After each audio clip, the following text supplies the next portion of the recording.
Hi, everybody. This is the psychology of human relationships, and we're talking about listening, and we're going to talk now about how to increase empathy. This is part two.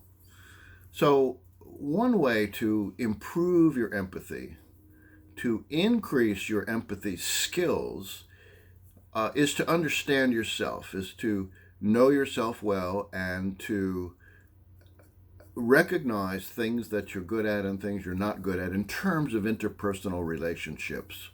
One of those can be empathy, that you become more aware of and accept what your limitations are. Okay? That's the first part of changing something. It's you see it and then you accept it. Second thing is to experience a wide range of people, particularly if you're not in a place that is one that has much diversity in terms of religion, in terms of skin color, in terms of values. There are lots of differences among people, are there not? Now, we are 99% the same, but those 1% of differences are potentially big differences, you know? So, the third thing to do is to look for similarities. If you wanted to be separate from someone, if you wanted to generate isms and negativity towards a person or a group, you would look for differences between you and that group or person.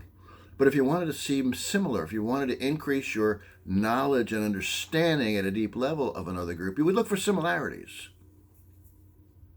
That's a revolutionary thought when you consider it, yes? Practice taking different perspectives. Practice what it would be like to be a child locked up at the border in a cage going on their second year or third year. What would that be like? What would it be like emotionally? What would your days be like? What would it be like to be a police officer in New York City on a shift? You can do this with anything, anyone, anything, even inanimate objects. It increases your empathy to do that, and there's actually a book by Herbert Leff, an emeritus professor at the University of Vermont, who has a book of exercises. Just look up Herbert Leff with two F's, and you will see it. It's a good book. Examine famous empathic people. Maya Angelou she's deceased now, a three-part autobiography. Each of the three parts is a phase of her life, and it's now very inexpensive in paperback, an extraordinary book. Please read it. Extraordinary widening of one's empathy. Read good fiction. Watch good movies. I like fluff too. I like the Terminator movies, and I like all that stuff. But every once in a while, watch something that has real depth. Read something that has real depth. For example, by the way, you don't have to give up any comedy or interest to do that. That's not the point. A movie like High Fidelity, which talks about a guy in his 20s, roughly, who really doesn't understand what being a partner is and what love is and what females in his life are and should be. And then that's a funny and poignant movie. Great date movie, by the way, to watch on video. It's somewhat older. I think 2000 is the year, or 2002, something like that. Another one is Phenomenon with John Travolta, early mid-90s, I think. And that's a very superbly done movie. It's a very interesting movie. John Travolta acquires some unusual abilities, and you get to see how it affects his relationships with other people. That's really what the movie is in a nutshell. Extraordinarily good movie, and hardly anyone has seen either of those movies. Try them out. And then the last thing is avoiding the need to be right all the time. When you do that, when you throw out facts to show that someone else is wrong about something, you squash somebody, you squash a conversation. At least you run the risk of squashing someone, don't you? And you create a loser so that you can win. Don't do that. You're shutting off your own process of connection when you do that. Okay? So let's talk about particular skills. Now, these skills that I want to talk to you about, which I will unilaterally demonstrate, are ones that are very typically taught in graduate programs in your first course in counseling. these skills are ones that are sometimes easy to learn and in some cases a little bit more difficult depending on the skill and the person. So most people struggle with it a while and it feels stiff and artificial, I guess is the right word. But if you practice them, you can get really smooth at them. And these skills are the basic ways you speak to people in counseling, and perhaps should speak to people otherwise, no matter what style of therapy a person is using, no matter what technique within a style of therapy a person is using in counseling, okay?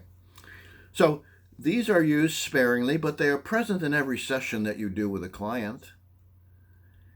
The skills can even help somebody sort out a difficult situation and maybe even help them make a decision. It helps them to hear what they are saying and what they mean by what they say or don't. And it's very useful for them. It also connects you to them. You're respecting them at a deeper level when you use these particular skills. Okay? So some of them, most of them that we'll talk about, demonstrate that you understand very deeply what they're saying to you. Not just the words, but the meaning. You're convincing them that you understand what they're saying. Okay? Now, the first one is relatively easy. I'll talk about that in just a second, but I want to tell you that there's 3 things you should never say to anybody, ever. Ever. Ever. One is, I know just how you feel. That's a lie. You don't know how somebody feels.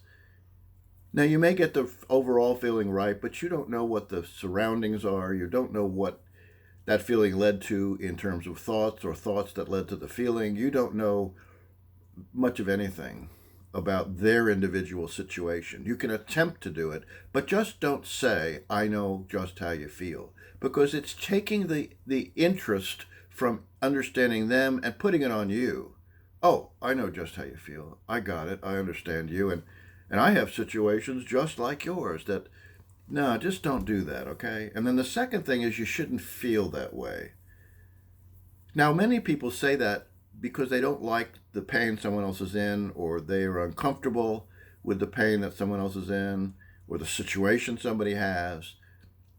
Don't ever say that. It's derogatory. You're saying someone shouldn't be a human being, basically. You're saying don't have the emotion that they're having. Excuse me. So the last one is don't tell people what to do. Don't give advice. Now we come into a culture, don't we?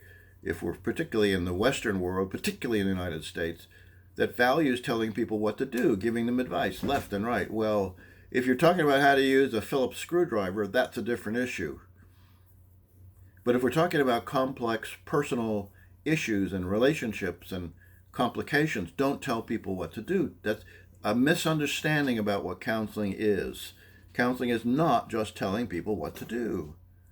Okay? All right. So, the first skill is the one that everybody does very easily and normally and naturally. It doesn't require practice for you, really. It's called minimal encouragement. I call it nominal encouragement because nominal means just a tad, a small amount, and no more.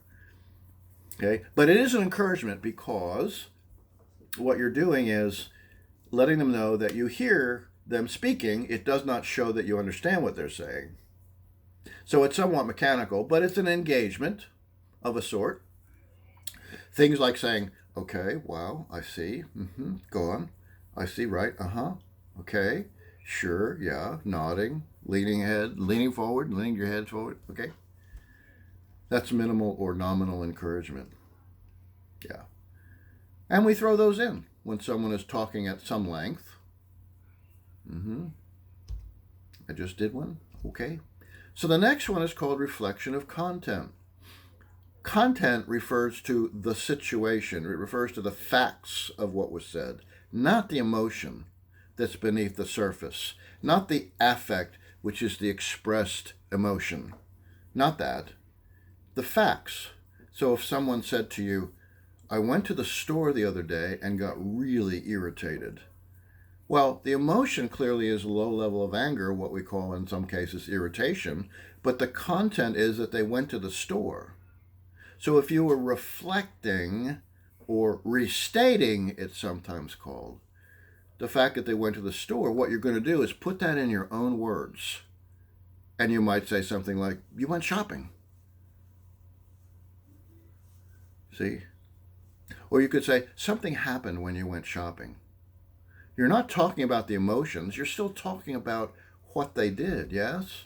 And you don't want to just use the same words that they have. You don't want to say, when they say, I went to the store the other day and got really irritated, you don't want to, I went to the store the other day and got really irritated, like a parrot. You don't want a parrot. That was a bad impression. You don't want a parrot. You want to paraphrase. You want to restate what they said.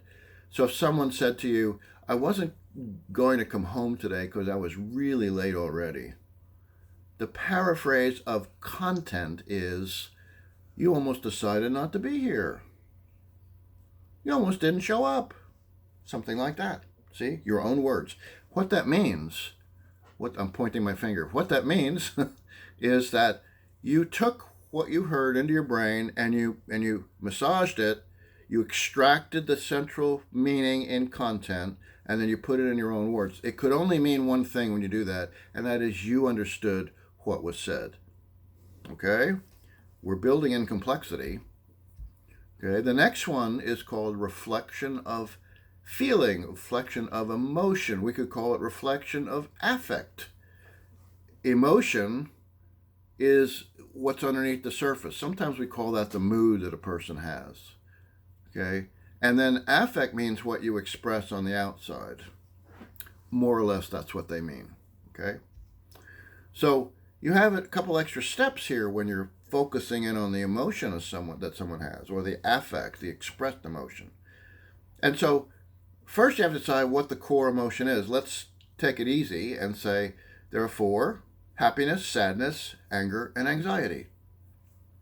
The first thing is you have to find equivalent words in your own vocabulary that indicate that emotion, and then match the intensity of that. You don't want to overshoot, you don't want to undershoot. Okay? What's the emotion? What's an equivalent word in the right intensity? So if somebody said, I guess I should be glad he's gone. It was awful when he was here. I was scared all the time. Then what's the equivalent? In reflecting or restating or paraphrasing the emotion, listener could say, you were very frightened. That was very frightening. See? An equivalent word to scared all the time, that's a lot of fear. It's a lot of anxiety. You were very frightened would be an equivalent, wouldn't it? Okay. Now, normally what we do is we combine emotion and we combine it with content.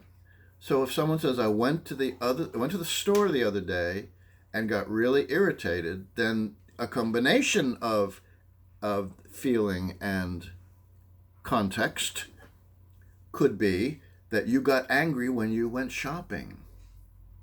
See? Okay. All right. And in the part 3, coming right up, we'll look at questions and exploration leads and summarizing. See you in a minute.